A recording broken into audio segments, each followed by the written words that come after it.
Nosotros somos el Instituto de Física Corpuscular y resulta que estamos celebrando nuestro 75 aniversario y para celebrarlo por todo lo grande hemos decidido organizar este ciclo de charlas de divulgación trayendo ponentes de la máxima calidad. Y lo primero que vamos a empezar a decirles es qué es nuestro instituto, qué es el IFIC, y para ello, ¿quién mejor que Nuria Rius, que no solo es profesora y catedrática de Física en la Universidad de Valencia, es también la directora de nuestro instituto y os va a contar un poco brevemente de qué va nuestro instituto. Buenas tardes a todos y bienvenidos. El Instituto de Física Corpuscular es un centro mixto del Consejo Superior de Investigaciones Científicas y de la Universidad de Valencia, en el cual hacemos investigación sobre partículas, partículas elementales, astropartículas, que son las partículas que vienen del espacio, y física nuclear. Y también sus aplicaciones, muy en particular a física médica y a ciencia y tecnología. El objeto de estas charlas es un poco contaros todo esto que hacemos a lo largo de este ciclo y en lo sucesivo continuaremos.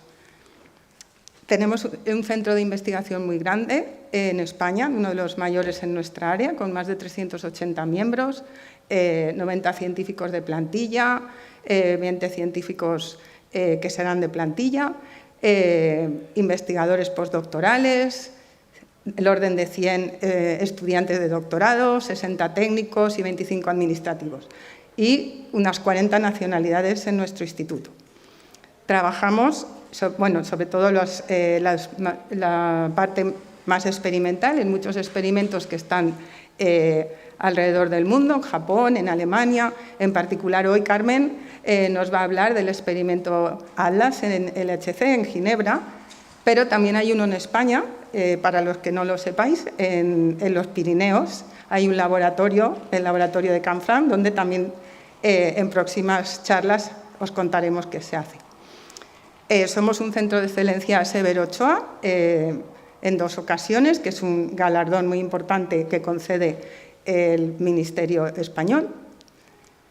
Y ahora ya, respecto a las charlas, le paso la palabra al organizador, y sin antes dar las gracias a todas las personas del IFIC que han hecho esto posible. Vale, gracias, Nuria. Pues bueno, con motivo de nuestro 75 aniversario, que no es cualquier cosa, pues hemos organizado una serie de eventos para este año, en 2025, y el que nos trae aquí, a todos vosotros, aquí en la sala, es el ciclo de charlas para conmemorar este aniversario. Y, como habéis visto el cartel ya con el que hemos hecho la publicidad, pues tenemos 4 ponencias. Todos los ponentes son del más alto nivel internacional, ¿vale? Son personas muy reconocidas. Hoy vamos a empezar con Carmen García, que nos va a hablar de partículas elementales. Seguiremos dentro de un poco más de un mes con Juan José Gómez Cadenas, que nos va a hablar de todo lo que siempre quisisteis saber del universo y nunca os atrevisteis a preguntar. Dentro de 2 meses seguiremos con Gabriela Barenboim, que nos va a hablar de los neutrinos, esas maravillosas partículas elementales. Y finalmente cerraremos el ciclo con un invitado de lujo que viene de Madrid, que es Alberto Casas, que nos va a hablar de los misterios de la física cuántica y en particular de cómo se pueden usar para construir los llamados ordenadores cuánticos. Bien, entonces un recalco, una observación que les quiero hacer, no solo a ustedes aquí en la sala, sino a los que nos van a estar viendo en YouTube, es que esto es un ciclo de charlas de divulgación, es decir, es para todos los públicos, de 0 años a 100 años. No garantizamos que en ambos extremos de ese rango de edad se vayan a enterar muy bien, pero los que estáis entre medias esperamos que sí, ¿vale? Y entonces quiero incidir en esto es divulgación científica para todos los públicos. La idea es contaros temas muy avanzados y especializados, pero adaptados para el público en general. Por lo tanto, va a haber turnos de preguntas al final de cada ponencia. Esperaros, ¿vale?, para que termine el ponente y podréis preguntar todo lo que queráis. Lo garantizamos 100% y si no, les devolvemos su dinero. Bien, vamos a empezar esta serie de charlas hoy con la profesora Carmen García. Es profesora de investigación en el Consejo Superior de Investigaciones Científicas, el CSIC, que es lo equivalente a ser catedrático en la universidad. Es una persona de reconocido prestigio internacional que ha participado en experimentos de física de partículas los más importantes que hay en el mundo en los últimos años, en las últimas décadas, ¿vale? Ha tenido un protagonismo muy directo. Además, yo creo, vamos a hacer un zoom aquí, vamos a recalcar una cosa, y es, no solo tiene una trayectoria muy reconocida internacionalmente en el mundo de la investigación, sino que es que además se le acaba de reconocer esta trayectoria con el Premio Nacional de Investigación 2024, la especialidad de físicas, ¿vale? Lo cual es uno de los galardones mayores que puede haber en nuestra disciplina. Carmen nos va a contar hoy sobre las estructuras fundamentales de la materia y sus interacciones. Nos va a contar tanto lo que sabemos de estas como lo que no sabemos, cuáles son las preguntas que creemos que no sabemos y los misterios que quedan por resolver, y lo va a hacer llevándonos de la mano de su experiencia personal en cómo se ha involucrado ella en los experimentos de física de partículas, como en el laboratorio CERN, en el Large Hadron Collider, el gran acelerador de hadrones. Entonces, yo creo que ya nos toca pasar a Carmen directamente, para que voy a seguir yo. Vamos a cambiar aquí. La presentación. Podemos cerrar esta. Espera.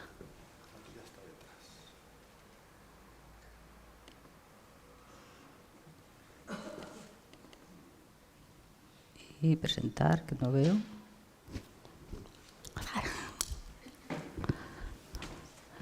Aquí. Yay, no. Azahara, pónmelo tú, por favor.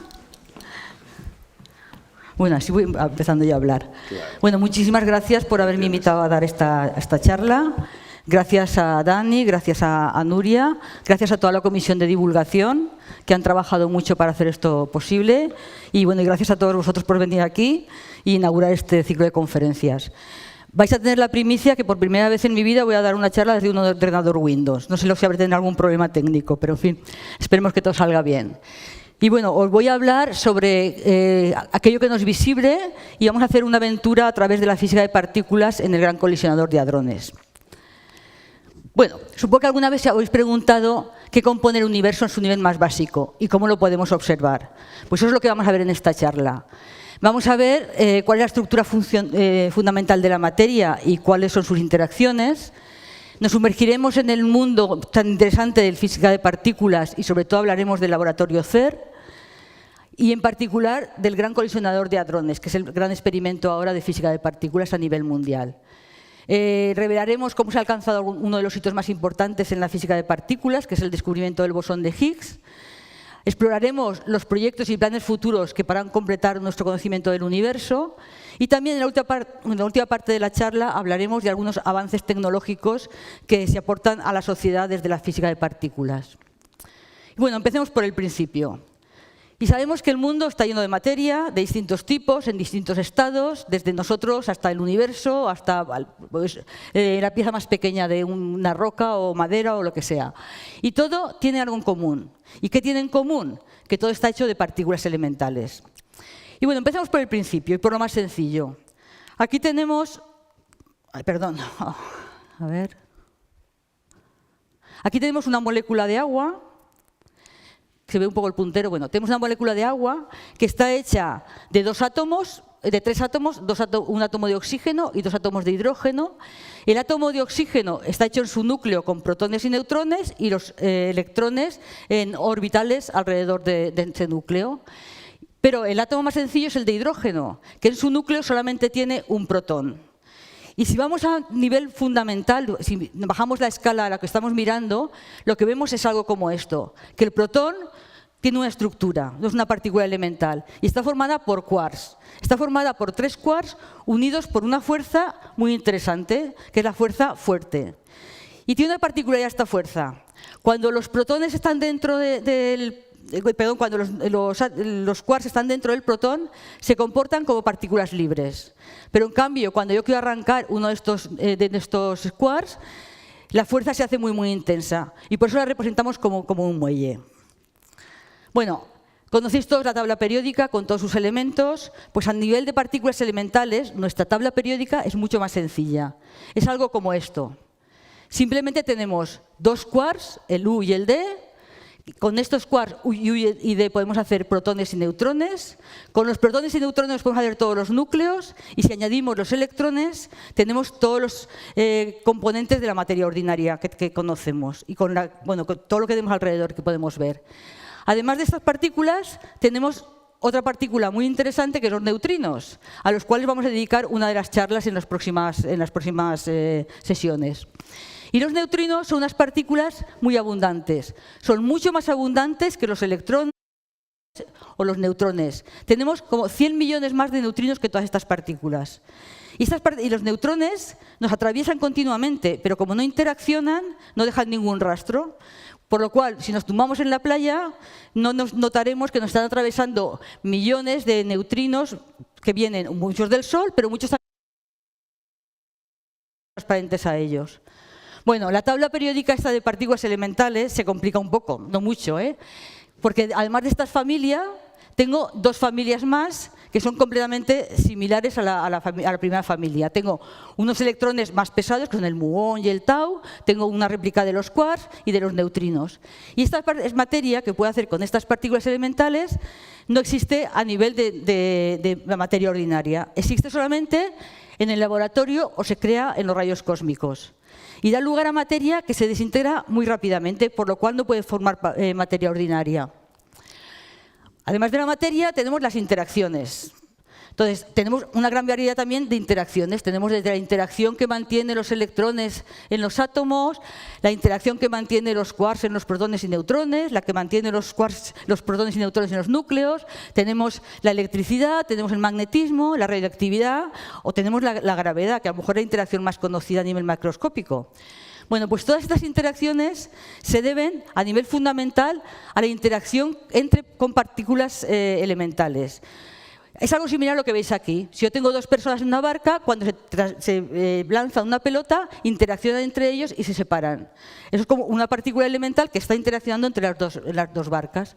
Bueno, pues a nivel de nuestro conocimiento, todas las interacciones se pueden resumir en 4 interacciones fundamentales y cada una de ellas está mediada por una partícula. Entonces tenemos la electromagnética, que creo es muy conocida por todos, que es la que se debe a que pues, tengamos la luz, tengamos el magnetismo y se debe a la interacción, al intercambio de un fotón. El fotón también es una partícula conocida a nivel común entre nosotros. Luego tenemos la interacción fuerte, de la que ya os hablaba antes, y es la responsable de que los quarks estén formando protones y neutrones o que los protones y neutrones formen los núcleos. Tenemos una un poco más desconocida, que es la interacción débil, pero sus efectos sí que los conocemos. Es a la que se debe, por ejemplo, que el Sol brille o la radioactividad. Y esa interacción se debe al intercambio de dos bosones, el W y el Z. Y por fin tenemos la gravedad. La gravedad es la interacción que más conocemos, por eso estoy yo aquí de pie, por eso los planetas están orbitando alrededor del Sol, pero en cambio a nivel microscópico, a nivel de partículas elementales, es la más desconocida. De hecho, no sabemos ni qué partícula es la mediadora. Le llamamos el gravitón, pero no lo hemos encontrado y no sabemos si realmente está mediada por una partícula. Bueno, pues con todo esto que os he contado, las partículas de masa y las partículas de las interacciones, tenemos el modelo estándar. Al cual lo que nos falta, tenemos... Es que no me va el puntero. Sí, ahora sí. Ah, perdón. Es que no es mi puntero tampoco. Bueno, vale. Entonces tenemos las partículas que dan la masa, los constituyentes de la materia y los mediadores de las interacciones. Y nos falta por descubrir el gravitón. Entonces, una de las cosas que faltan para completar nuestro conocimiento de la materia. Además de la materia, tenemos la antimateria. Cada una de las partículas tiene su correspondiente partícula de antimateria. Entonces tenemos el electrón y su partícula de antimateria es el positrón. Del neutrino al antineutrino, del quark up, el antiquark up, etcétera, etcétera. Y la materia y la antimateria son exactamente simétricas. Tienen la misma masa, pero distinta carga. Bueno, ¿y qué pasa? Si yo tengo energía, a partir de energía puedo crear materia. Pero tengo que crear igual cantidad de materia que de antimateria. Y cuando la materia y la antimateria están separadas no pasa nada. Pero en el momento que se juntan, se produce la aniquilación y vuelvo a tener energía. Bueno, luego veréis por qué os cuento esto. qué sabemos ahora de la masa de las partículas?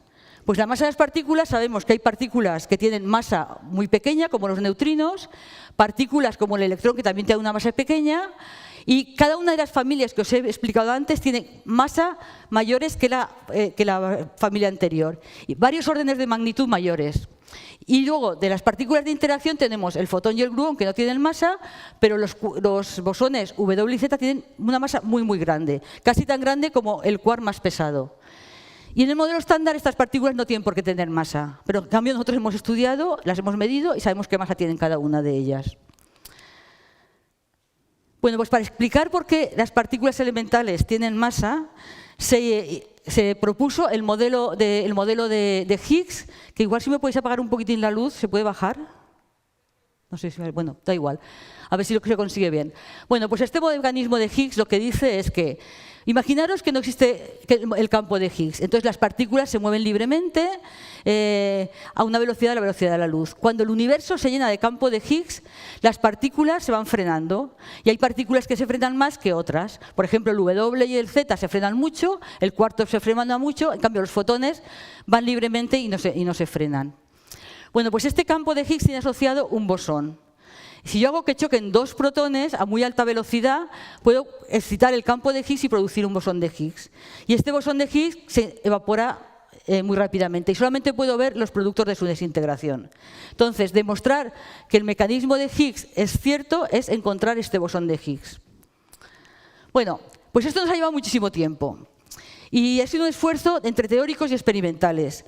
Esta gráfica que veis aquí es todas las partículas elementales de las que hemos hablado antes, y la primera parte de la línea es cuándo se postularon, cuando hubo una teoría que postulaba esa partícula. Y la línea del final es cuándo se descubrieron. Entonces podéis ver, por ejemplo, el electrón y el fotón tardaron como 15 años entre que se postularon hasta que se descubrieron. Y fueron en el laboratorio, con los rayos catódicos o con el efecto fotoeléctrico. Eran pequeños experimentos. Hay partículas como, por ejemplo, el muón, que nunca se postuló. Se descubrió en los rayos cósmicos sin que hubiera una teoría detrás que la postulara. Luego hay partículas que se han medido, como son muy, muy difíciles de detectar, algunos de los neutrinos, se han medido en reactores nucleares. Pero todo el resto ha sido en aceleradores. Y de hecho podéis ver una cosa curiosa, es que estas tres partículas se vieron casi simultáneamente. ¿Y por qué fue esto? Porque empezamos a producir en los aceleradores muchísimas partículas. Y hasta que, reflexionando, nos dimos cuenta que no podían ser elementales, porque había muchísimas partículas. Y entonces se postuló que esas partículas no eran elementales, sino que estaban compuestas por otras partículas, como en particular los quarks. Y se descubrieron todos simultáneamente. Bueno, el bosón de Higgs nos ha llevado 50 años descubrirlo. Y ha sido, bueno, una labor enorme de la que ahora os hablaré más adelante. Matemáticamente el modelo estándar es algo muy bonito, es esto. Y esto es muy bonito porque, ya veis, lo ponemos en las tazas, te puedes hacer una camiseta con la ecuación del modelo estándar. Y además de ser sencilla y bonita, pues es capaz de predecir con muchísima precisión. Por ejemplo, el minúsculo campo magnético generado por un solo electrón lo hemos medido con todas estas cifras decimales, donde las dos últimas es el error de la medida. Pues el modelo estándar es capaz de predecirlo con 12 cifras decimales. Esto no nos dice nada, pero esa precisión es la misma que si yo estoy midiendo la distancia de la Tierra a la Luna con la precisión del tamaño de un átomo. Esa es la precisión con la que el modelo estándar puede darme alguna de las medidas. Sin embargo, tiene muchos problemas aún y hay muchas cuestiones fundamentales que no están resueltas por el modelo estándar. Esto es la historia de nuestro universo. Nuestro universo empezó en el Big Bang con energía, después de una fase de rápida expansión que llamamos inflación, pues empezaron a surgir las partículas elementales, surgieron posteriormente los átomos, las moléculas, así hasta el universo de nuestros días. Y en este proceso el universo se fue enfriando, expandiendo y perdiendo energía. Y empezamos con energía. En el Big Bang todo era energía concentrada en un punto. Y terminamos con un universo de materia. Entonces, primera cuestión que no entendemos. ¿Qué ha pasado con la antimateria? Porque os está explicando que cuando a partir de energía se produce materia, tiene que ser las mismas cantidades de materia que de antimateria. Bueno, pues no lo sabemos. Puede ser que lo que os he contado de que la materia y la antimateria son completamente simétricas, pues que no sea cierto. Y puede ser que esta pequeña diferencia entre la materia y la antimateria hagan que al principio del universo no se creó la misma cantidad de materia que de antimateria, sino que hubo un poquitín más de materia. Y nosotros llamamos el remanente de esta materia. Y todo el demás se fue aniquilando con la antimateria. Bueno, tampoco sabemos cómo surgieron las partículas elementales, y esto también lo queremos entender. ¿En qué momento se creó esta sopa primordial de la que surgieron las partículas elementales? Y no conocemos cómo es el universo en nuestros días. El universo en nuestros días sabemos que solamente un 5% es materia ordinaria, como la que nos conocemos. Y esta materia ordinaria nos incluye a nosotros, incluye los planetas, incluye los agujeros negros, incluye todo lo que podamos imaginar en nuestro universo. Y hay una parte, un 25%, que es una materia como la materia ordinaria, pero en cambio no emite luz, no interacciona, con lo cual, o interacciona muy débilmente, con lo cual no la podemos ver. Y el resto del universo es algo que llamamos energía oscura, que aún es algo más complicado todavía y que no sabemos ni siquiera si la palabra energía es la correcta. Bueno, pues para entender qué era esta materia oscura había un gran esfuerzo teórico preparando modelos que pudieran tener predicciones que nos ayudaran a entenderla. Pues aquí tenéis alguna de la gente, de los que trabajan en física teórica. Arriba está John Ellis, que trabaja en el CERN. Aquí tenéis a Marcela Carena, que es una investigadora también muy relevante en nuestro mundo. Y bueno, podéis ser alguno de vosotros en algún momento. Y hemos creado muchos modelos, porque la imaginación al poder en estos casos. Por ejemplo, está el modelo de Axiones, que toma su nombre de este famoso detergente que creo que conocéis. Y este modelo predice que la materia oscura son unos fotones muy especiales, unos fotones muy pesados. Luego están los modelos de dimensiones extras. Entonces nosotros sabemos que vivimos en un mundo con 3 dimensiones espaciales y el tiempo. Pero posiblemente a distancias mucho más pequeñas existan más dimensiones. Y el último modelo que os quiero presentar es el de supersimetría, que dice que toda partícula tiene su partícula supersimétrica. Entonces tenemos una réplica de todas las partículas del modelo estándar. Y todos estos modelos tienen siempre una partícula estable que podría ser la materia oscura. Bueno, pues todo esto lo hemos buscado. Y para buscar todas estas cosas, para buscar el bosón de Higgs y para buscar la materia oscura, hemos construido el gran acelerador de hadrones, el LHC. Y esta es nuestra lista de tareas que teníamos con el LHC.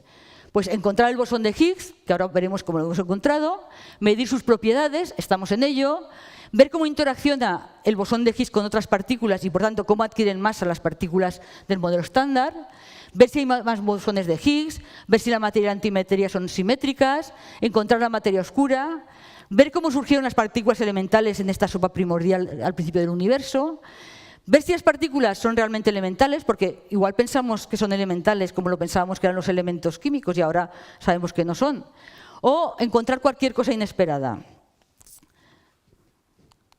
Bueno, el gran acelerador de hadrones se ha construido en el CERN. Y quiero hacer un pequeño paréntesis para explicaros lo que es el CERN. El CERN es el Laboratorio Europeo para la Física de Partículas, que nació en plena Guerra Fría, en los años 50, y forman todos estos estados que veis aquí. Hay estados miembros y estados que son asociados. Están asociados, por ejemplo, está Pakistán o está Brasil, es decir, países que están fuera de Europa.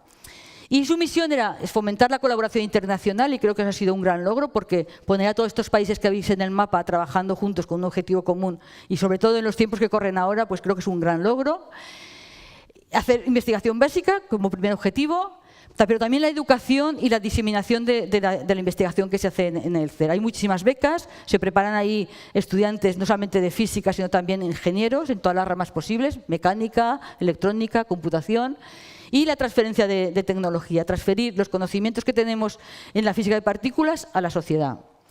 Y para que os hagáis una idea, el CERN no tiene una plantilla muy grande de personal fijo, son unos 2.000 personas y becarios y postdoctorales y predoctorales. Y el resto somos usuarios del CERN. Somos gente que trabajamos en nuestros laboratorios, pero tenemos nuestra investigación ahí y participamos en la vida normal del CERN, pero desde nuestra casa y nos pagan nuestro sueldo en nuestras instituciones. Bueno, España es miembro del CERN, pero con un camino de ida y vuelta. España no entró en los años 50, veis, entró en el año 1961. En el año 1968 salió del CERN Podéis imaginaros que se debió pues, a la situación política y económica de esa época. Y posteriormente volvimos a ingresar en el año 1983, hasta ahora. El ingreso tampoco fue fácil, porque el ingreso hubo que negociar que nos dieran una rebaja. Normalmente los países miembros pagan según la renta per cápita. Y en cambio España pues, estuvo los primeros años pagando menos de lo que nos correspondía para ayudarnos a ingresar en el CER. Bueno, y esto es lo que es el CER, lo que es el laboratorio. Es como una especie de país o de ciudad en pequeño. Tiene sus restaurantes, tiene sus hoteles, tiene sus propios bomberos, etcétera, etcétera, su propia seguridad. Y de hecho un sitio donde se hace más física en el CER es en la cafetería del CER. Es un sitio de reunión de la gente y siempre pueden encontrar allí a alguien de estos que dice, uy, esto lo estudié en un libro o esto es un premio Nobel. Y como os he dicho, pues la parte de divulgación es muy importante y de hecho ahora han construido todo este edificio que veis aquí, que está dedicado a exposición para los visitantes. Y de hecho, si queréis ir a visitar al CER, podéis ver esta zona, pero también cuando los experimentos no están trabajando podéis entrar dentro de los experimentos. Y bueno, volvemos al bosón de Higgs. ¿Qué necesitamos para crear un bosón de Higgs? Pues necesitamos dos cosas. Necesitamos energía, tanta energía como la masa del bosón de Higgs, y necesitamos intensidad. Porque vamos a hacer chocar protones contra protones, que son partículas puntuales, y a menos que tengamos muchos protones chocando contra otros protones, difícilmente se encontrarán. De hecho, nosotros tenemos 1000 quintillones de protones por centímetro cuadrado en el acelerador. Y de este 1000 quintillones de protones, solamente chocan 600 millones de colisiones por segundo. Pero aún así, producir el bosón de Higgs no es fácil. Y solo tenemos 2 bosones de Higgs cada segundo. Bueno, pues no termina ahí la dificultad. La siguiente dificultad es encontrar el bosón de Higgs. Imaginaos, encontrar el bosón de Higgs es como si yo hago una foto de toda la población mundial, bueno, de hecho hago 2 fotos por persona y las mezclo con la foto de Wally. Y tengo que encontrar a Wally. Bueno, pues encontrar a Wally es muy complicado y solamente 1 de cada 1000 Higgs es fácil de detectar. Y la materia oscura es mucho más complicada, porque en este caso sé el bosón de Higgs más o menos cómo es, sé que es como Wally. Pero la materia oscura no tengo ni idea cómo es. Y solamente sé que es como una foto normal de una persona, pero que en esa foto le faltará un pedazo. Y no sabes si es el brazo, la pierna o qué. Eso es completamente... y además es muy poco probable que se produzca. Menos probable que el bosón de Higgs. Y para hacer todas estas cosas, ¿qué necesito? Un potente acelerador que me dé la energía, varios detectores de partículas que sean capaces de tomar todas las fotos, una potente infraestructura de cálculo que sea capaz de analizar todas estas fotos y encontrar el bosón de Higgs, y una gran colaboración internacional. Necesito un número de mentes pensando para que todo esto sea posible. Y vamos a ver todo esto parte por parte. Este es el acelerador de partículas más sencillo que os podéis imaginar. Entonces tiene una fuente de partículas, un sistema que acelera las partículas, y estas partículas pasan varias veces a la vez, varias veces por el mismo sistema de aceleración. ¿Y para eso qué necesito? Pues curvar la trayectoria de las partículas y hacerlas pasar por ahí. Y eso lo hago con unos potentes imanes. Pero además tengo que focalizar los haces, tengo que hacerlos muy pequeños para que choquen los protones contra los protones. Y eso necesito más imanes distintos. Bueno, el acelerador de partículas más sencillo que puedo hacer es una pila. Entonces cojo una partícula cargada, lo pongo en el borde positivo de la pila y viaja hasta el borde negativo de la pila. Y adquiere la energía de un electronvolt. Y de hecho, nosotros vamos a medir un electronvolt, es la energía que adquiere un electrón en el campo de un voltio. Y de hecho, nosotros no hablamos de julios en la energía, hablamos de electronvolts, basándonos en este concepto. El LHC necesita 7 billones de voltios por haz, o lo que es lo mismo, 7 teraelectronvolts por haz. Evidentemente no lo puedo hacer con pilas ordinarias, sino que lo que hago es utilizar cavidades de radiofrecuencia. Y estas cavidades de radiofrecuencia son como pilas que van cambiando su voltaje muy rápidamente y crean una ola, crean una ola como esta, donde las partículas, igual que una persona haciendo surf, se van acelerando. Los que están llegan al principio de la ola se aceleran más y cuando va disminuyendo la ola se van acelerando menos. Y esto hace que como unas partículas se aceleran más y otras se aceleren menos, pues que cuando atraviesan una cavidad de radiofrecuencia, lo que hacen es que se van creando paquetes de protones. Entonces no tengo un haz continuo de protones, sino que tengo paquetes de protones. Y para hacer, bueno, una vez que tengo acelerada la partícula, lo siguiente es curvar su trayectoria. Y el LHC utiliza casi 10.000 imanes, muchos de ellos son dipolos, hay unos 1.200 dipolos, que son como estos que veis en la figura, tienen una longitud de unos 14 metros y tienen que estar muy bien alineados para que todos los protones pasen alrededor de ellos. Y aquí veis una foto cómo nos están alineando. Y esta es la parte más complicada del LHC, no cómo acelerar las partículas, sino cómo curvar sus trayectorias. Y para eso hemos tenido que desarrollar unos potentes imanes que tienen 8 teslas, que están hechos de material superconductor. El material superconductor es una aleación de niobio y titanio con la que hacemos los cables de los imanes, y cada uno de estos cables tiene muchísimos filamentos, y cada uno de estos filamentos, que es lo que veis aquí en esta figura, cada uno de estos filamentos tiene unas dimensiones que están alrededor de 10 micras. Pues para poder hacer estos cables con todos estos filamentos hubo que hacer un proyecto de investigación en el CERN capaz de hacer los cables. ¿Veis? Una cosa tan que parece sencilla, pues no existía en la industria, y luego se transfirió a la industria para hacer los imanes. Os he dicho que son imanes superconductores. Bueno, primero, con un único imán hacemos que los protones vayan en 2 direcciones contrarias. Y los filamentos son esto que veis aquí en la imagen. Estos son los filamentos, los cables de los electroimanes. Están hechos de material superconductor, y para que ese material sea superconductor tenemos que enfriarlo. Y tenemos que enfriarlo a una temperatura de menos 271 grados centígrados. Eso es prácticamente el cero absoluto de temperatura. Y hay que enfriar 27 kilómetros de imanes. Unas 40.000 toneladas de material hay que enfriar a esta temperatura. Para ello se utiliza helio superfluido, que rodea a los imanes. El helio superfluido es helio a muy alta presión, y eso mantiene la temperatura en esos 27 kilómetros de longitud del LHC. De hecho, el LHC es el mayor sistema criogénico del mundo y posiblemente el lugar más frío de la Tierra. No digo que no lo aseguro, porque posiblemente en algún laboratorio lleguen a un cero casi absoluto, pero en estas dimensiones evidentemente no.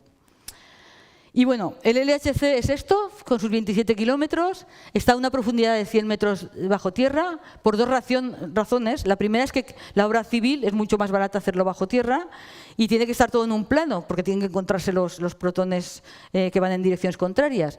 Y la segunda es para evitar que la población que está en la superficie pues se contamine de la radiación, porque cuando una partícula da vueltas emite radiación en la dirección perpendicular, y bueno, pues hay que evitar que eso dañe a la población.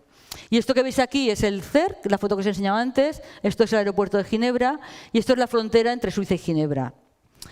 Bueno, como os he dicho, no aceleramos de forma continua protones, sino que hacemos por paquetes. Y en el LHC pues hay casi 3.000 paquetes con todos estos millones de protones, y chocan, como os hemos visto antes, unas 600 millones de veces cada segundo. Y alcanzan una velocidad que es prácticamente la velocidad de la luz. De hecho, que por cada segundo cruzan la frontera entre Francia y Suiza 22.000 veces. O si cojo uno de estos protones y lo pongo a dar vueltas alrededor de la Tierra, en un segundo darían la vuelta completa a la Tierra. Y bueno, nos faltan los imanes para focalizar. Los imanes para focalizar son cuadrupolos y actúan como unas lentes en óptica. Unos aplanan el haz en una dirección y otros en otra, de forma que cuando empiezan a circular los haces tienen el tamaño como de España en una moneda de 1 euro. Pero cuando van a chocar entre sí tienen el tamaño de medio cabello humano. Un cabello humano suele tener unos 25 micras, pues esto tiene la mitad de un cabello humano. Y os he dicho que todo tiene que estar en un plano. Y tiene que estar en un plano porque el LHC es sensible a las mareas terrestres. Nosotros todos conocemos las mareas en el mar, pero la Tierra también sufre esas mareas, también se mueve conforme la fase de la Luna. Pues nosotros no somos sensibles, pero el LHC es sensible. Y esto es cómo varía la energía del LHC según sea de día y de noche y según sea la fase de la Luna. Y hay que corregir por este efecto para que los protones se encuentren. Y todo empieza con esto. Necesitamos una fuente de partículas, en este caso hidrógeno. El hidrógeno es un protón con un electrón, le quitamos el electrón y ya tenemos nuestra fuente de partículas. Y con 2 kilos de hidrógeno tenemos como para 2 años de funcionamiento del LHC. Bueno, El LHC no solamente es un acelerador, sino que tiene un sistema de aceleradores anteriores que van acelerando a distintas velocidades las partículas.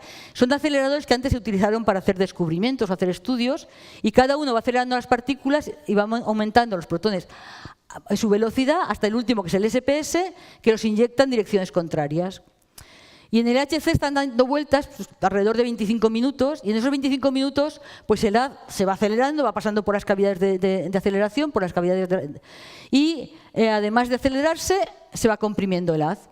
Y cuando ya tenemos un haz estable, desviamos los haces y los hacemos chocar en un punto. Y en ese punto colocamos un gran detector de partículas, que es como una cámara de fotos, que graba lo que se ha producido en el choque de esos dos protones. Y esto que veis aquí es un choque real de dos protones, es lo que veríamos en una de estas fotos de interacciones. Bueno, pues tenemos 4 puntos donde chocan las partículas. Tenemos 2 puntos donde colocamos dos detectores que son ATLAS y CMS, encargados de buscar cualquier cosa inesperada. En otro punto tenemos el detector LHCb, que se encarga de ver por qué el universo está hecho solamente de materia, es decir, ver la diferencia entre la materia y la antimateria. Tenemos el detector ALICE, que se encarga de estudiar la sopa primordial donde surgieron las partículas elementales. Y os voy a hablar, evidentemente, del mejor de todos, ¿no? Os voy a hablar del detector ATLAS, que además de ser el mejor es el que trabajo yo. Bueno, realmente el detector ATLAS y CMS son con tecnologías muy parecidas, pero complementarias. Y se hacen 2 detectores porque así, si hacemos un descubrimiento, lo puede comprobar el otro. Evidentemente, no le digáis a los CMS que he dicho yo esto, que es el mejor nuestro. Y bueno, es que es el más grande de los dos. Por eso el otro se llama compact y el nuestro pues no tiene la palabra compact. Y esto de aquí que veis son 2 personas. Tiene el tamaño de 22 metros, que es el equivalente a un edificio de 5 pisos, y el doble de largo. Y pesa unas 7.000 toneladas, como una Torre Eiffel más o menos. Y está hecho por capas. Y cada capa del detector tiene su misión. La capa más interna es el detector de trazas, esto que veis aquí. Y es, para que comparéis con el tamaño de una persona, es esto de aquí 2 personas, y se encarga de medir por dónde han pasado las partículas. Entonces va grabando puntitos, como veis aquí, y luego nosotros tenemos que reconstruirlos y ver por dónde ha pasado la partícula. Y tiene que tener muy poca masa, porque no quiero que pierda energía, porque la quiero medir en la siguiente fase. Y la siguiente fase son estos detectores de aquí, que se llaman calorímetros. Y tengo calorímetros para medir la energía de electrones y fotones, que se llaman calorímetros electromagnéticos, y calorímetros hadrónicos, que lo que miden es la energía pues, de protones, neutrones, de otras partículas. Y bueno, pues en Valencia hemos construido un trozo de este detector, el detector hadrónico. Y bueno, montarlo era complicado porque además lo montaban en la superficie para ver que funcionaba y luego lo desmontaron y lo volvieron a montar en la caverna. Y esto lo que hace es, una vez que yo he medido por dónde pasan las partículas, absorbo toda la partícula y mido su energía. Por eso no quiero que los primeros detectores tengan mucha masa, porque si no, no mido con precisión la energía. Bueno, pues todo esto está metido dentro de unos grandes imanes, que es lo que se ve aquí y estas grandes bobinas de la parte exterior. Y los imanes lo que hacen es curvar las trayectorias de las partículas de forma que si se curvan en una dirección son partículas positivas, en la otra dirección partículas negativas. Y la curvatura me dice también cuál es la energía y la velocidad de la partícula. Bueno, realmente el momento de la partícula. Y de hecho, bueno, hay un imán que está en la parte central y el otro en la parte exterior, que es el más llamativo de Atlas. Y esta foto es la más representativa nuestra, pues posiblemente las hayáis visto en muchos sitios. Y es tan popular que hasta cuando construimos Atlas, la Fura dels Bous hizo una ópera y utilizó la estética del detector Atlas. Bueno, pues la parte más exterior del detector son las cámaras de muones, porque todas las partículas ya las hemos absorbido en los calorímetros y solamente nos quedan los muones y los neutrinos que no podemos ver. Y para los muones tenemos estas grandes placas que lo que hacen es medir cuándo pasa uno de estos muones. Entonces tenemos las trayectorias de las partículas, medimos su energía y vemos cuándo pasa un muón. Y con eso hacemos una foto de la interacción y podemos estudiar todo lo que ha pasado en ella. Y Atlas tiene 100 millones de canales. Es como una cámara de fotos, y de hecho existen cámaras de fotos con este número de píxeles, con 100 megapíxeles. La podéis comprar en MediaMarkt, que es un poquito cara, pero bueno, existen. Y hacen ráfagas de fotos de alta precisión, hacen 5 fotos por segundo. Pues Atlas, uno de sus grandes retos es que tiene que hacer 40 millones de fotos por segundo. Es decir, es una cámara como esta que veis aquí, pero con un poco más rápida. Y hemos dicho, necesitábamos un acelerador, necesitamos detectores y necesitamos una gran colaboración. Y esto es la colaboración Atlas. El CMS es prácticamente igual. Somos unos 3.000 investigadores de 42 países. Podéis ver aquí todos los países que participan, desde Rusia a Estados Unidos, Australia. ¿Por qué necesitamos tanta gente? Pues porque hay mucho trabajo que hacer. Tenemos que mantener el detector, tenemos que hacer todos los programas de análisis y toma de datos, analizar los datos, operar día a día el detector. Y bueno, estos son algunos intentos de fotos de la colaboración que nunca hemos conseguido tener una foto de todos juntos. Sí que tenemos algo de Valencia parecido, que también falta la gente, ¿eh? El grupo de Valencia somos ahora alrededor de 60 personas, más o menos, entre técnicos, informáticos, bueno, todo el equipo. Y Atlas se ha construido como esto que tenéis aquí, como un gran Lego. De hecho, también este Lego lo tenemos en nuestro instituto y lo hemos montado ahí con piezas estándar de Lego. Y cada país se ha encargado de hacer un trozo de este Lego y al final lo hemos puesto todos juntos. Y en esta película quiero enseñaros cómo fue el montaje del detector resumido en un minuto. Nos costó 5 años montar todo el detector. Y aquí veis las bobinas cuando están bajando, que creo es la parte más espectacular, aquí montando los calorímetros. Y imaginaos cómo hay que hacer con tanta precisión todo, porque cuando el detector se instala, todo se hunde un poco. Y tiene que estar todo alineado para que los protones se vuelvan a encontrar. Estas bobinas, por ejemplo, se hicieron, bueno, hay muchas industrias que han participado en esta construcción, las partes exteriores de las bobinas se hizo en Oviedo, por ejemplo. Y aquí veis, bueno, los calorímetros los estamos metiendo dentro.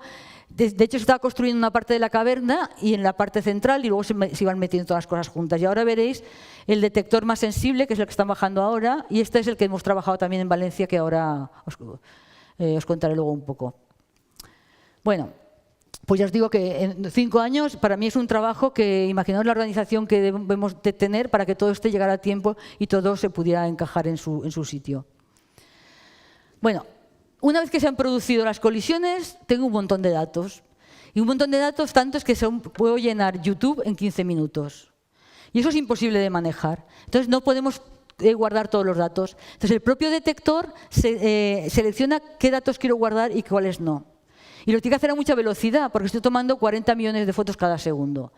Entonces, en la segunda fase se pasa a una granja de ordenadores que vuelven a hacer otra selección. De forma que al final me quedo solamente con un suceso de cada millón de sucesos. El 99.999% de los sucesos los rechazo y solamente me quedo con los interesantes. Pero aún así, la cantidad de datos que tengo que almacenar es muchísimo. En el CER se almacenan los datos equivalentes a 700 años de vídeos de alta resolución. Y eso no lo puedo guardar en ningún sitio, no lo puedo procesar en ningún sitio. Todo lo que hacemos, tenemos creado una red de ordenadores por todo el mundo, conectados a muy alta velocidad, y yo desde mi casa puedo acceder a los datos, puedo procesarlos, sin saber ni dónde están los datos, ni dónde están los programas que lo están procesando. Y el nodo más grande de este sistema de ordenadores, que llamamos GRID, está en el CER, y es algo como esto, son ordenadores más o menos estándar, potentes, pero como el que puedes tener en tu casa, y los apilamos en estos armarios. Bueno, realmente el CER no es eso, es esto, tiene todas estas filas de ordenadores, y guardamos los datos en cintas como estas, que son como las cintas de cassette antiguas, porque es el sistema donde más fiable para guardar los datos. Y en Valencia también tenemos un trocitín de este sistema, no tantos armarios, de hecho tenemos como 4 o 5 armarios de estos, ¿no? Bueno, os sonará esto del grid, os sonará estas cosas, porque es como la Internet de ahora. Internet no se inventó en el CER, pero lo que sí que se inventó en el CER fue la WWW. Cuando escribís ahí HTTP, eso es un protocolo que permite compartir imágenes, sonido, texto, cualquier tipo de formato, y eso se creó en el CERN en el año 1989. De hecho, aquí tenemos una placa conmemorativa en el despacho donde se desarrolló, y aquí para que veáis que los despachos del CERN pues, no son una cosa de otro mundo, realmente hay algunos que parecen más submarinos que despachos.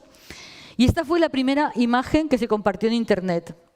Este es un grupo de música de trabajadoras del CERN, las horribles CERNets, que crearon un grupo de música, lo podéis encontrar en YouTube, y hacían canciones pues, sobre el Big Bang, sobre el universo, sobre las partículas elementales. Y de hecho el año pasado celebramos el 70 aniversario del CERN y se volvieron a juntar y tienen un concierto. También lo podéis encontrar en YouTube porque es bastante divertido. Bueno. Y los datos, vamos a hablar de los datos. Esto es una foto de una interacción de dos protones, por aquí llega un protón, por aquí llega otro, y producen partículas. Y medimos su energía, sus propiedades, etcétera, etcétera. Realmente no pasa esto, porque como llegan paquetes de protones, pues a veces tenemos más de un choque en la misma foto. Y tampoco pasa esto, sino que pasa algo como esto. Aquí tenemos 20 choques simultáneos en una misma foto y tenemos que separar estas 20 fotos. Tampoco pasa esto. Realmente estamos trabajando ahora con 70 fotos superpuestas. No las he puesto porque es que no se ve nada realmente si pongo una de 70 fotos superpuestas. Y además, cada año hacemos una campaña donde en vez de acelerar protones contra protones, aceleramos plomo contra plomo, o a veces plomo contra protón también. Y tenemos cosas como esta, con muchísimas partículas, y así aumentamos la densidad de energía y podemos ver cómo surgió la sopa esta primordial donde surgieron las partículas elementales. Bueno, y después de un arduo trabajo encontramos el bosón de Higgs. Y el bosón de Higgs, a ver, 50 años, os podéis hacer una idea que no está funcionando el LHC, sino que han habido muchos aceleradores antes que hemos construido por todo el mundo y que también están buscando el bosón de Higgs. Y os quiero nombrar dos que son muy importantes. Uno es el Tevatron, que funcionaba en Chicago, donde colisionábamos protones contra antiprotones. Y estuvo funcionando hasta el 2011. Y el otro es el LEP, que aceleraba electrones contra positrones, es decir, electrón contra su antipartícula, y funcionó en el mismo túnel que está funcionando ahora el LHC. Y dejó de funcionar en el año 2000 para desmontarlo y montar el LHC. Y os cuento esto porque han tenido un papel muy importante en la búsqueda del bosón de Higgs. Y os voy a poner un plot que posiblemente lo veis difícil de entender, pero voy a intentar explicarlo. El bosón de Higgs no sabíamos cómo se desintegraba. Lo que sí que sabíamos es que dependiendo de la masa se desintegraba de una forma o de otra. Y estas líneas son la probabilidad de que se desintegren de distintas formas. Por ejemplo, imaginemos que el bosón de Higgs tiene esta masa, 500. Entonces se desintegraría pues 20% de las veces en dos quarks top. 28% de las veces en dos bosones Z o 52% de las veces en W. Por eso os he dicho que el bosón, cuando estamos buscando a Wally entre todas estas fotos, tampoco sabemos cómo vestía Wally, porque según cómo se desintegre, el Wally es distinto. Y en esta zona de aquí central, ¿veis cuántas líneas hay? Pues tenemos muchas más formas de desintegrarse el bosón de Higgs, con lo cual hemos tenido que buscar de todas las formas posibles. Y hemos tenido ayuda de todo. Por ejemplo, la teoría nos decía que el bosón de Higgs no podía estar en esta zona. El acelerador LEP, el que estaba funcionando antes en el mismo túnel, pues nos decía que en esta zona no podía estar. El Tevatron, el de Chicago, nos dijo que en esta zona tampoco podía estar el bosón de Higgs. Y en el febrero del 2012, el LHC dijo que tampoco podía estar en esta zona. Y justamente en marzo del 2012, una medida que había hecho el Tevatron, indirecta, junto con los datos del LEP, también dijeron que esta zona de aquí tampoco podía encontrarse el bosón de Higgs. Entonces solamente nos quedaba esta región pequeña, en la que la masa del bosón de Higgs tenía que estar entre 114 y 127. Y el día 4 de julio anunciamos el descubrimiento del bosón de Higgs, con una masa de 125, justamente en esa franja que creíamos que debía de estar. Hubo una gran difusión mediática. Esto que veis aquí no es que estén mirando realmente el castillo, sino que están mirando la pantalla de donde se hizo la presentación del anuncio del descubrimiento del bosón de Higgs, y esto era la jefa de mi colaboración, el jefe de la colaboración CMS y el jefe del CER. Y el anuncio se hizo conjunto, porque tenemos los dos detectores, CMS y Atlas, que trabajan de forma independiente. Pero cuando hay un descubrimiento, se anuncia al otro experimento para que tengan tiempo también de buscarlo, y el descubrimiento se anuncia de forma conjunta. Y esto es el día del descubrimiento. Debo decir que bueno, se transmitió por todo el mundo, pero para entrar aquí en esta sala hubo mucha gente que estuvo durmiendo toda la noche en la puerta para poder ver el momento, porque realmente imaginaos 50 años de búsqueda y que al final tengas un descubrimiento. Y bueno, con esto obtuvieron Engel y el profesor Higgs obtuvieron el premio Nobel por postular este descubrimiento, y el CER junto con ellos dos el premio Príncipe de Asturias ese año. Y el bosón de Higgs se encontró como esto. Os he dicho que el bosón de Higgs se desintegra enseguida y, por ejemplo, se puede desintegrar a 2 fotones, pero de todas las formas que puede desintegrarse, esta era una de las menos probables. La probabilidad de desintegrarse así era menos del 1%. Y así la vimos. Entonces, tienes aquí 2 fotones, mides su energía, mides el ángulo que forman y con eso calculas la masa de la partícula de donde viene.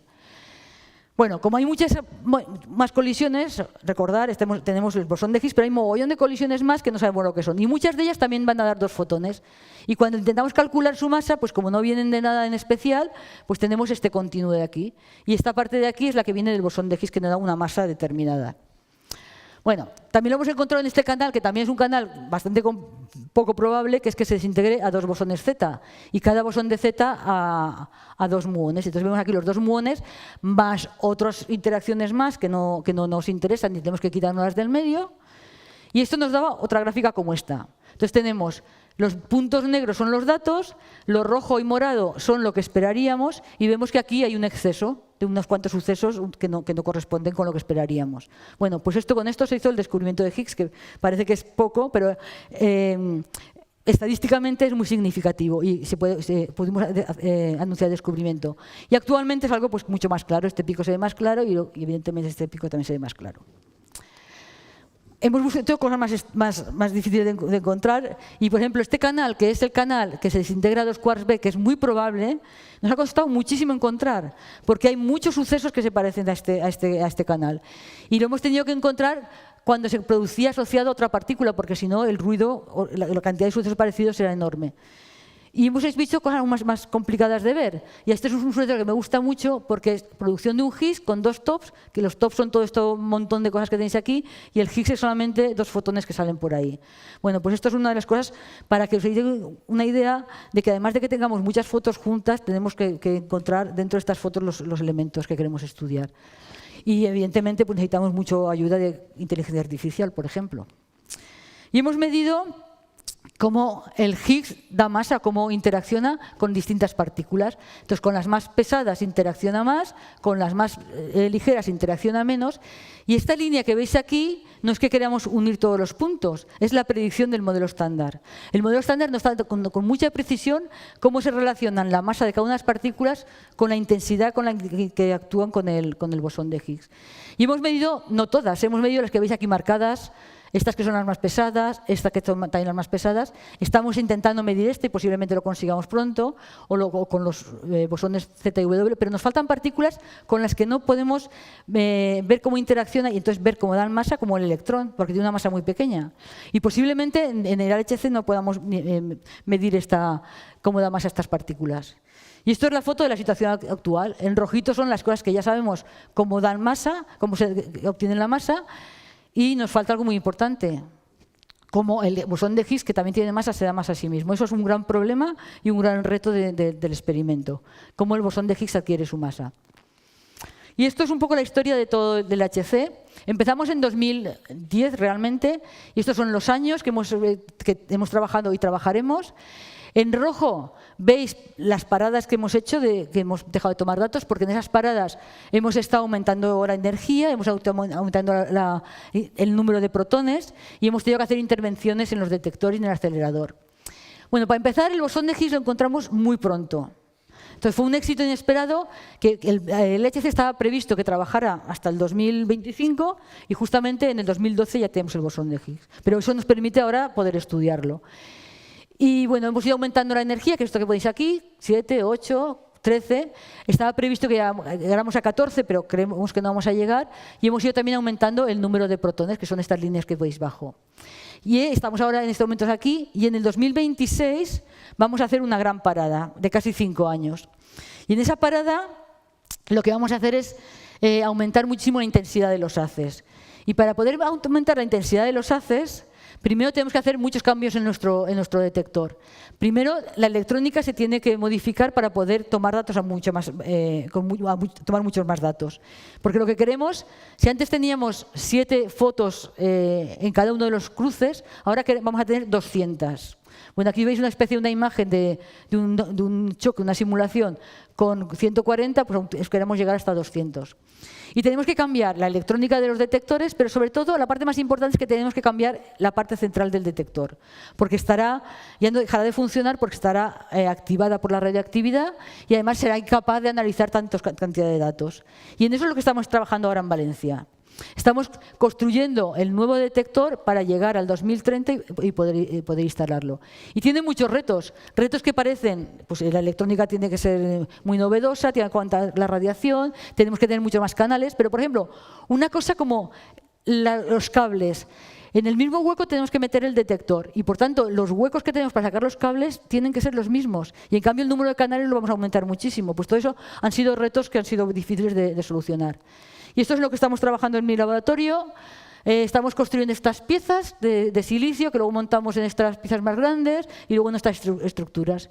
Y aquí veis pues, la gente trabajando en el laboratorio, haciendo conexiones con microsoldaduras, montando esto con mucha precisión porque tenemos que tener mucha precisión mecánica y para eso hemos construido un robot, etcétera, etcétera. Y eso es nuestro trabajo hasta el 2030 que esté instalado. Y como os ve, bueno, hay muchas preguntas que no voy a entrar en ellas, pero por ejemplo, ¿cómo adquieren masa las partículas más ligeras como el electrón? ¿Cómo adquiere masa el bosón de Higgs en sí mismo? Es una pregunta fundamental. ¿Cuál es el origen tan amplio del rango de masas que tienen las partículas? ¿Cuál es la naturaleza de la materia oscura? ¿O por qué hay más materia que antimateria, de la que ya hemos hablado? ¿Cuál es el origen de la inflación del universo? ¿Cómo empezó el universo en esta rápida expansión? ¿O cómo surgen las partículas elementales? ¿O son las partículas realmente elementales? Pues todas estas cuestiones tienen que ver con el bosón de Higgs. Y por tanto, nuestro reto en el futuro es seguir estudiando el bosón de Higgs. Y hace ya unos años que la comunidad internacional, la comunidad europea, decidió que el paso siguiente, después que terminemos con el LHC, con el High Luminosity también, con el alta luminosidad, es construir una factoría de Higgs, de bosones de Higgs. Y ahora tenemos que decidir cuál va a ser esta factoría. Y entonces estamos ahora discutiendo cuál será la siguiente máquina. Y bueno, os voy a dar mi opinión porque además creo que será la que posiblemente se adopte, aunque hay otras alternativas no tan probables, que es hacer otro colisionador lineal que en vez de tener 27 kilómetros como el LHC tendría 91 kilómetros. Tiene que pasar por debajo del lago de Ginebra y bueno, tiene algunas dificultades técnicas, pero creo que esa es la parte que todo el mundo dice que está solucionada. Y lo haríamos en 2 fases. Igual que hicimos en el túnel del LHC, primero aceleramos electrones y luego protones, pues igual aquí vamos a acelerar primero electrones y luego una segunda fase protones. En la segunda fase lo que haremos es aumentar muchísimo más la energía y por tanto podremos a lo mejor hacer algún descubrimiento muy significativo, además de estudiar el bosón de Higgs. Y esto es la agenda tentativa. Pues para el 2025 queremos tener, este año, estudiar si esto es viable. Del 27 al 28 los Estados miembros del CERN tomarán la decisión si se sigue este proyecto. Luego, en el 2030, cuando desmantelemos el LHC, bueno, cuando terminemos con el LHC, que nos va a servir de inyector, empecemos la construcción de este gran acelerador, tomaremos datos empezaremos a tomar datos a mediados de los 40 durante 15 años y en el 2070 inyectaremos protones. Es decir que, como veis aquí, tenemos un programa de 100 años para trabajar en física de partículas. Y para acabar la charla, Bueno, eso, tenemos un largo proyecto por delante, pero para acabar la charla ya me gustaría simplemente en unos minutos hablaros de las aportaciones que ha hecho todos estos experimentos a la sociedad. Y bueno, la primera las tecnologías que desarrolla el CERN son pues, la criogenia, es decir, enfriar cosas, la superconductividad, el vacío, imanes, microelectrónica o el procesado de datos. Y todo esto ha dado lugar a tecnologías que hemos exportado a la sociedad. Y una parte importante es la parte de física médica. Entonces, en la parte de diagnóstico, pues una de las máquinas que se utilizan para el diagnóstico ahora son los PET, que se utilizan la antimateria y lo que hacemos es inyectamos una molécula o lo que sea con algo de antimateria, en particular, por ejemplo, con fósforo 18, que se desintegra y produce una partícula de antimateria, que es un positrón y un neutrino. Y el positrón de esa sustancia radiactiva que hemos inyectado se aniquila con un electrón de nuestro cuerpo y produce dos fotones. Colocamos un detector alrededor del paciente y con eso podemos hacer una imagen de lo que sucede en su organismo. Bueno, pues el PET no se inventó en el CERN, pero sí que la primera imagen de un PET que se hizo fue en el CERN, y es esto que veis aquí. Es la imagen de una rata y los puntitos que se ven son cada uno de los fotones que se ha emitido. Bueno, pues ahora hay mucho trabajo en el CERN para mejorar estos detectores, y aquí en Valencia tenemos un grupo que trabaja en esta parte, en mejorar los detectores de los PET. Y trabajamos mucho en el CERN en imagen médica. Y, por ejemplo, aquí podéis ver una de las últimas cosas que se han hecho, que es una radiografía de una muñeca, en 3D y en colores. Luego, en la parte de tratamiento del cáncer, bueno, pues el CERN lleva trabajando en lo que es la dronterapia, es decir, el tratamiento de cáncer con protones, pues de hace más de 30 años. Y para eso es importante saber cómo las partículas interaccionan con la materia, porque los fotones, cuando irradias a un paciente, los atraviesan completamente, y en cambio los protones, según su energía, puedes decidir en qué parte emiten toda su energía, y es de forma que puedes atacar un tumor sin afectar a los tejidos que hay alrededor. Bueno, pues esto se ha desarrollado mucho en el CERN, y ahora, por ejemplo, actualmente se está trabajando en hacer aceleradores para protonterapia que sean más baratos y, por ejemplo, que utilicen imanes muy pequeños. Este es un imán que mide 10 centímetros. O, por ejemplo, un paciente, cuando lo vas a dar tratamiento, tienes que dándole vueltas para irradiarlo en todas las direcciones. Pues ahora esto es un imán muy potente, un toroide, y metes al paciente y lo que haces es desviar el haz. O también se está trabajando en tratamientos más estándar con fotones, pero en vez de que sea un haz continuo, que sea un haz pulsado, que también parece que es más eficiente. Bueno, y termino con esta transparencia, que os quiero contar cosas que a lo mejor no son tan llamativas con la física médica, pero que también se hacen en el CERN. Unas son paneles solares. Las técnicas de vacío que se utilizan en el acelerador han permitido hacer paneles solares que son mucho más eficientes y que son capaces de trabajar con muy poca luz. Y esta tecnología se ha transferido a una empresa valenciana, de Almusafes. Y esta empresa ha hecho paneles solares que ahora cubren todo el techo del aeropuerto de Ginebra y son capaces de trabajar, pues en los meses en que en Ginebra no hay sol, que son casi todos, menos el verano. Y esto es un sistema que tiene que ver con lo que hemos trabajado en Valencia y que no se nos ha ocurrido a nosotros, que hubiera sido una gran idea, pero bueno. Nosotros hemos montado el detector de trazas en Valencia y tienes que montarlo con mucha precisión y está hecho de detectores de silicio. Y entonces, para medir dónde está cada una de las piezas que montas, tienes que utilizar un sistema óptico que no tenga contacto con el silicio para no dañarlo.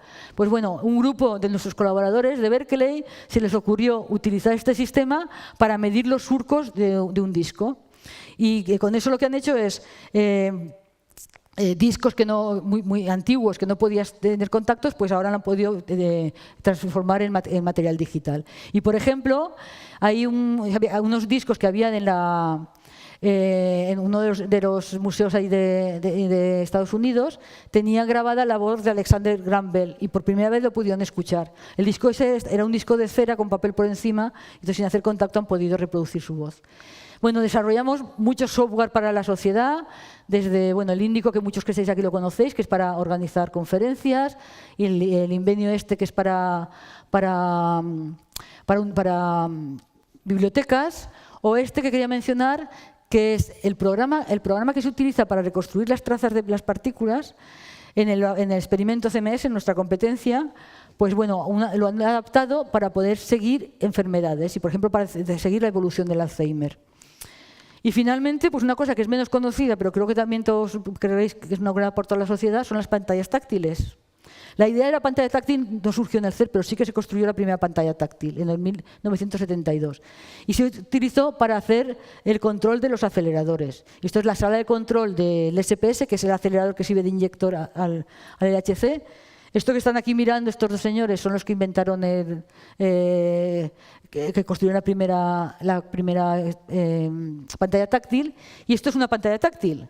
Y bueno, supongo que pensaréis que esto es la parte táctil de la pantalla. Pues no, la parte táctil es esta, que lo que tiene son unos cuadraditos que son los puntos que tocas para activar pues, cada uno de los sistemas que querías mirar. Bueno, y con esto termino y muchas gracias por vuestra atención.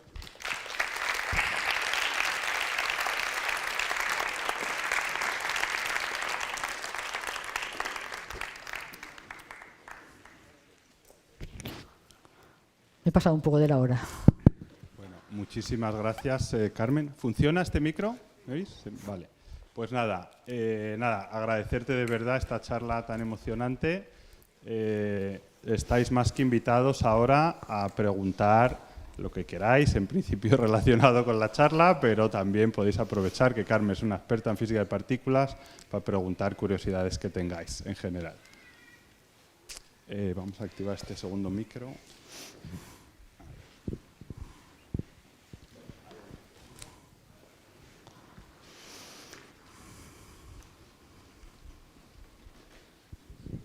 Hola, buenas tardes. Una charla muy instructiva, pero yo tengo una duda. ¿Teóricamente se puede desintegrar y reintegrar la materia? No. Puedes hacer con la materia antimateria puedes tener energía, por ejemplo, pero no. Por el momento. Vale, gracias.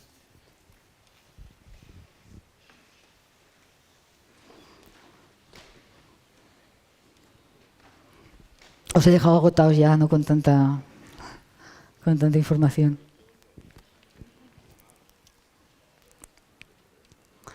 Hay gente de mi instituto que no se atreve a preguntar.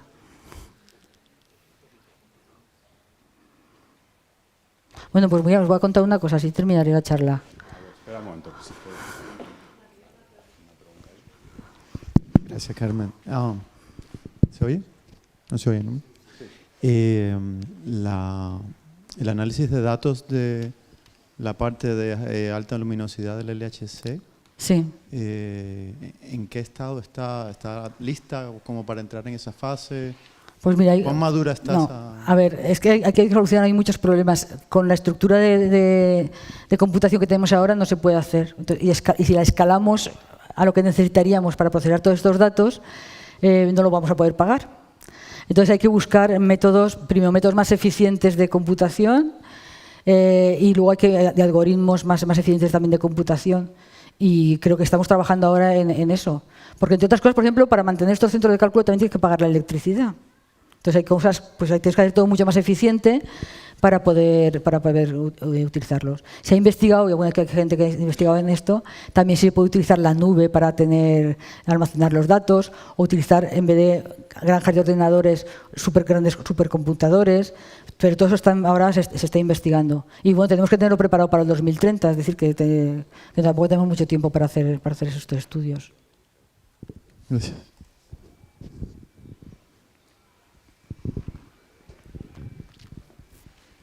¿Estos estudios pueden servir para estudiar la energía por fusión? No. Es que es un campo completamente distinto. Ahí el problema es cómo contienes esa energía y necesitas imanes muy potentes que además sean rentables, porque el problema es que se puede conseguir, el problema es que no tengas que invertir más energía de la que obtienes. Y esos son proyectos aparte, que bueno, tienen su línea de investigación, que siempre estamos diciendo que estamos a punto de conseguirlo y que parece que se retrasa más, posiblemente también porque no se invierta suficiente en investigación para eso, porque a lo mejor hay intereses por el medio que tampoco quieren que sea tan rentable, pero vamos, que es otra línea completamente de investigación.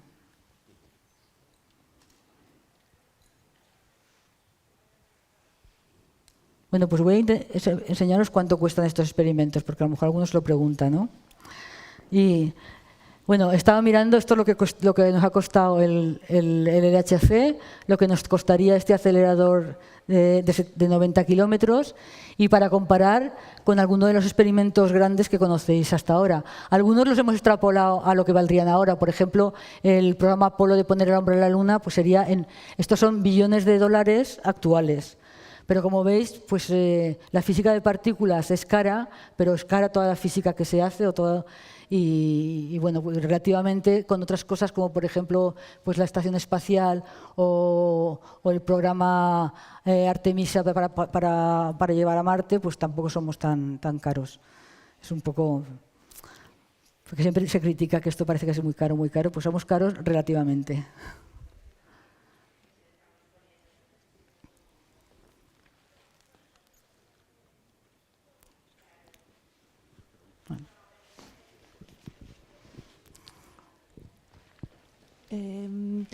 El nivel de incertidumbre de cuando habéis descubierto el Higgs, ¿cuál era? Ahora creo que es a ver, más pequeño, ¿no? A nivel de sigma. Bueno, hace tiempo que estábamos por encima de hasta que no tuvimos 5 sigmas no se anunció el descubrimiento. 5 sigmas. Sí, entonces los plots que enseñamos yo son a 5 sigmas, entonces se anunció el descubrimiento.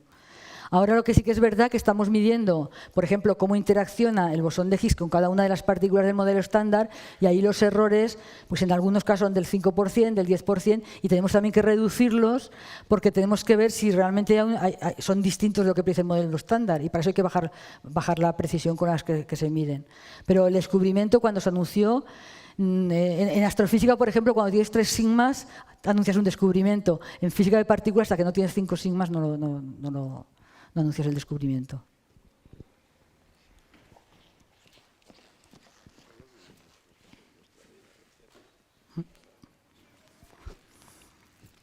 Otra pregunta.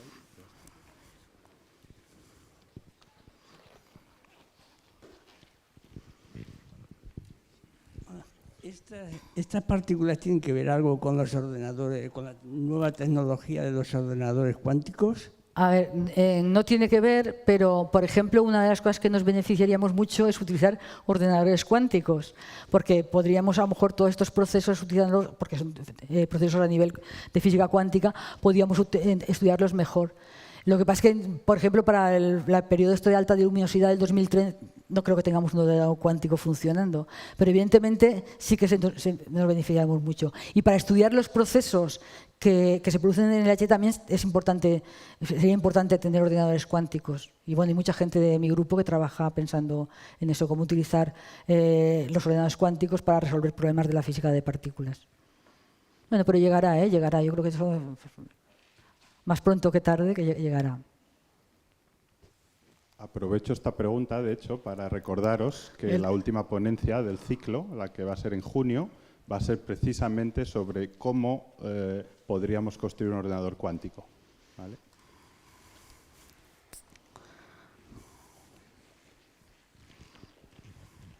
A ver, una curiosidad. ¿Este experimento se ha vuelto a repetir, el del bosón de Higgs? Desde el 2012 que anunciamos que habíamos descubierto el bosón de Higgs, estamos produciendo continuamente bosones de Higgs y lo estamos estudiando, porque es que el descubrirlo es el principio de la historia. Entonces tú sabes que lo has descubierto, pero tienes que ver primero que si es el bosón de Higgs, eso nos ha costado un tiempo, ver con las propiedades que tenía el bosón de Higgs, pero luego tienes que entender por qué el bosón de Higgs está dando masa a todas las partículas, y para eso necesitas mucha estadística, muchos bosones de Higgs. Hay procesos que son muy muy raros y que los tenemos que estudiar, y por eso vamos a ir a la fase esta del 2030, que tendremos muchísimas más interacciones, porque hay cosas muy raras que es muy poco probable y las queremos estudiar. Pero bosones de Higgs en estos momentos tenemos muchísimos, tenemos no para dar y vender, pero es una cantidad aceptable para poder estudiar. Y queremos tener más porque si no, no podemos estudiar realmente sus propiedades más íntimas y sobre todo ver las cosas más raras que se producen y que son las que queremos confirmar que son así.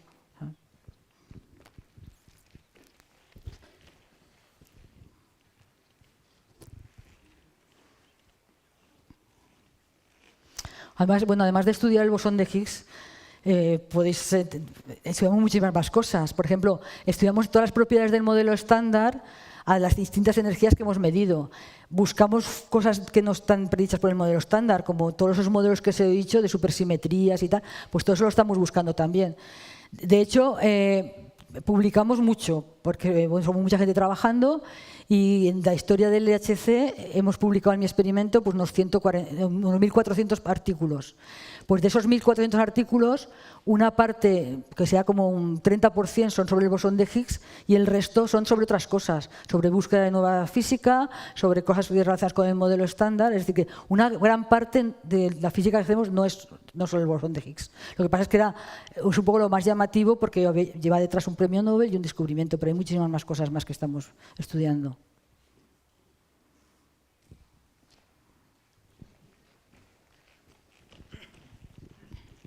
Y a propósito de esto, como quiero decir, estáis también investigando sobre cómo se puede producir la masa o justificar el hecho que el bosón de Higgs tenga masa. Sí, no, eso era nuestro gran proyecto en el bosón de Higgs, ver cómo el bosón de Higgs se da masa a sí mismo y saber cómo es el potencial de Higgs también, cómo es el campo que crea, porque según cómo sea el campo que crea, pues tiene relación con, por ejemplo, cómo es nuestro universo. Si estamos en un universo estable, si es metastable, y todas las cosas tenemos que entenderlas. Pero evidentemente sí que estamos ahí. Eso es ahora nuestro gran, que creemos que podremos medir algo antes de que termine el LHC con bastante precisión. Y eso va a ser nuestro primer objetivo, ¿no? Medir la masa, ver cómo el bosón de Higgs se da masa a sí mismo y cómo es la forma del potencial del bosón de Higgs.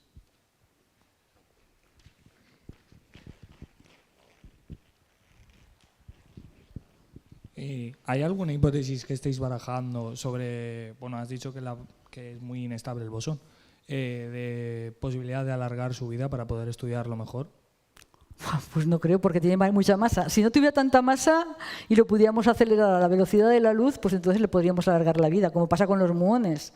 Los muones, cuando le da suficiente energía, los muones también se desintegran rápidamente, pero en cambio pueden alargar su vida, o desde el punto de vista nuestro, nuestro observador. Pero el bosón de Higgs tiene mucha masa, con lo cual nunca va a llegar a ser relativista y no le podemos acelerar su vida. Es demasiado pesado. Gracias.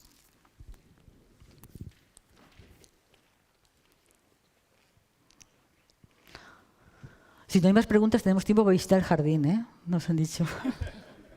Bueno, yo tengo una curiosidad histórica, y es que has comentado algo que no conocía, y es que España entró en el CERN en los años 60 y salió. Sí. Y entonces lo que me llama la atención en realidad no es que saliéramos, sino que entráramos a principios de los 60, cuando en aquella época pues no me cuesta pensar que España tuviera mucha potencia, digamos, o dedicación a la investigación, ¿no?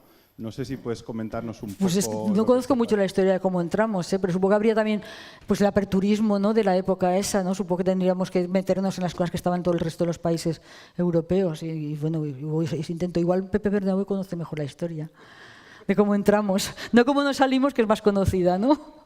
La salida sí que es más conocida.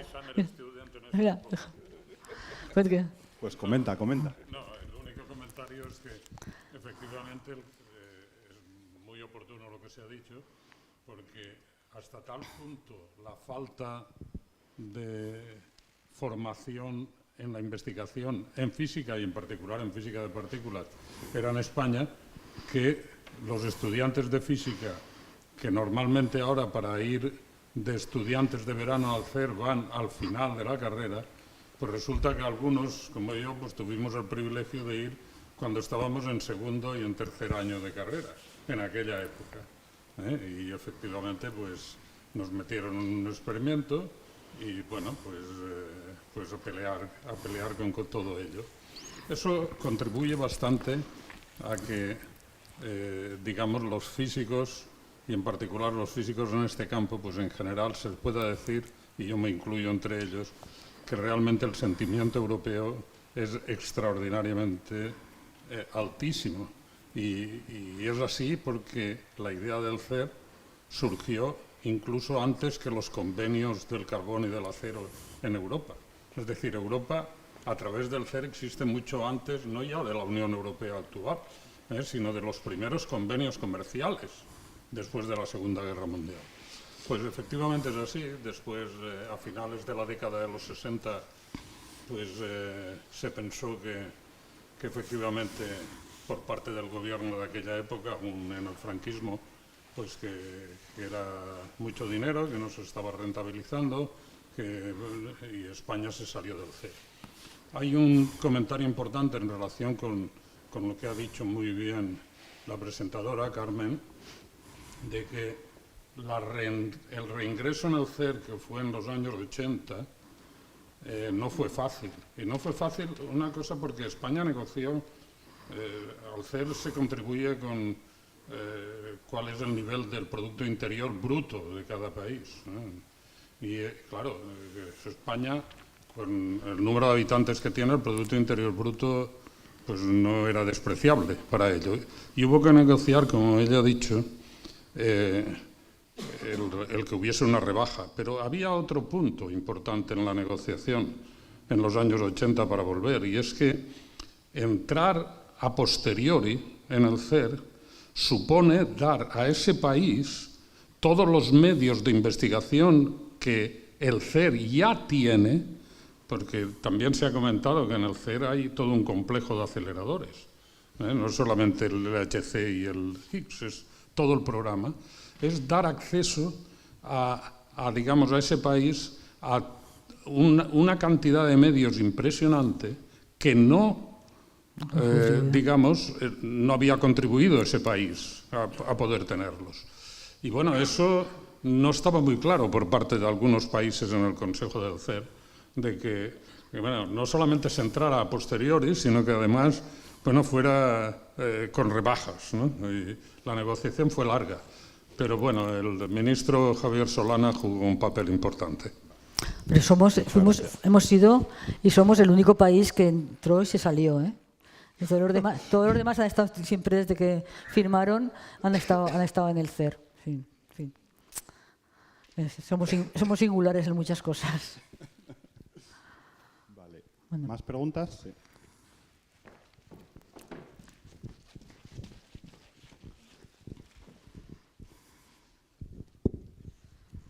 Hola Carmen, gracias por la presentación. La aventura científica es muy interesante, pero ahora que nos hemos salido ya a la parte económica, quiero saltar a la parte social.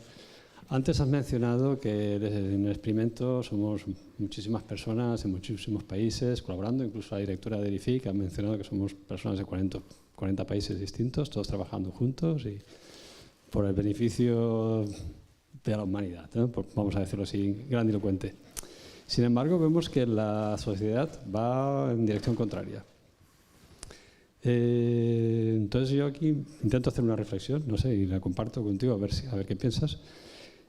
Tan mal lo estamos haciendo que no somos capaces de trasladar este éxito nuestro de colaboración de todos los países al mundo y por eso el mundo va en dirección contraria, o realmente somos tan insignificantes respecto del mundo. No sé, son reflexiones que me hago yo. O sea, Y sobre todo en los momentos los tiempos que corren, ¿no? Que no. De hecho, una cosa que es preocupante es porque, a ver, aquí Estados Unidos también está contribuyendo mucho sobre todo en los experimentos. Entonces, ¿qué va a pasar ahora con Estados Unidos? Yo no me veo ahora colaborando con Europa, no sé lo que pasará. Y tenemos que tomar la decisión pronto del futuro acelerador y bueno, pues ahí necesitamos que también los otros países apoyen por lo menos, ¿no? Entonces sí que es verdad que se ha perdido un poquitín este espíritu. No creo que a nivel del CER no se ha perdido, porque hemos tenido crisis gordas, hemos tenido la crisis de la guerra de Ucrania y ha habido muchísima discusión de qué hacer con los rusos o si a veces se les tiraba, no se les tiraba. Y yo creo que a nivel de la comunidad científica está claro que la colaboración va por encima de todo eso.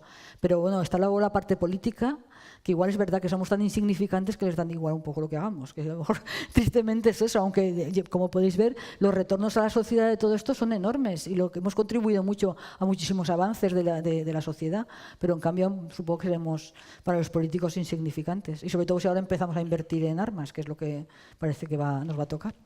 Aunque sí, comparto tus reflexiones, igual somos un poco insignificantes en todo esto.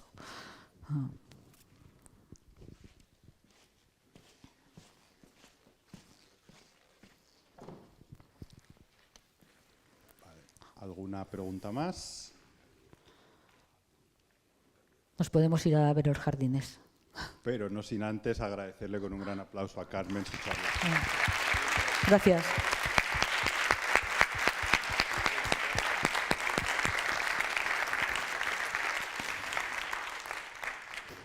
Nos vemos el 7 de mayo, si les apetece, con la siguiente charla. No sé si he dicho bien la fecha, ahora me entra la duda, creo que sí. Y nada, que sepáis que ha sido grabada y vamos a ponerla en YouTube. Y bueno, lo mismo vamos a hacer con el resto de charlas, ¿vale? Muchas gracias por vuestra asistencia.